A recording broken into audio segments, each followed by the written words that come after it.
नमस्कार, मी सुरेश शिंदे. आपण पाहतात तळेगाव टाइम्स न्यूज. आत्ता आपण तळेगाव दाभाडे या भागात असणाऱ्या लक्ष्मीविहार कॉलनी या ठिकाणी आहोत. आपण या ठिकाणी पाहू शकता की आज आषाढी एकादशी 25 जुलै.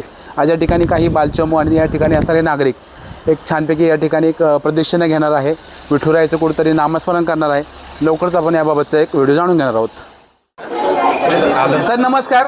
नमस्कार. आत्ता आपण लक्ष्मण सोसायटी या ठिकाणी आहोत. या ठिकाणी खूप छान असं एक पारंपरिक वेशभूषेत लहानचे मुगले आहेत. एक वेगळंच वातावरण या ठिकाणी झालेलं आहे. तर काय सांगाल आपण? प्रथमतः आपली ओळख सांगूया सर. मी सुनील कडू. आमचे चेअरमन सर गौरव सर यांनी वेलफेअर सोसायटीची जबाबदारी आमच्या सगळ्यांमध्ये विभागून दिली. तर हे सगळ्यांनी मिळून आम्ही एक कार्यक्रम चांगला करण्यासाठी प्रयत्न केला आहे.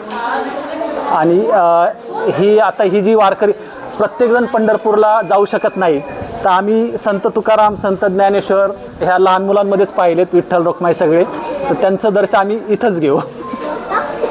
बरं, काय सांगाल? आज खूप छान तयारी आहे, पण ही तयारी करण्यामागं किती दिवसापूर्वीचा तुमचा एक प्रयत्न आहे? लक्ष्मी विहार सोसायटीमधले सगळेच रहिवासी अत्यंत उत्साही आहेत. महिला, खास करून महिला, त्यांचं प्लॅनिंग, त्यांचं सादरीकरण सगळं चांगलं असतं. आणि प्रत्येक सण महिलांच्या पुढाकारानेच इथं चांगल्या पद्धतीने साजरा झालेला आहे. तसंच हा आषाढी एकादशीचा सण पण महिलांनी अतिशय उत्साहात पार पाडण्यासाठी खूप प्रयत्न केलेत.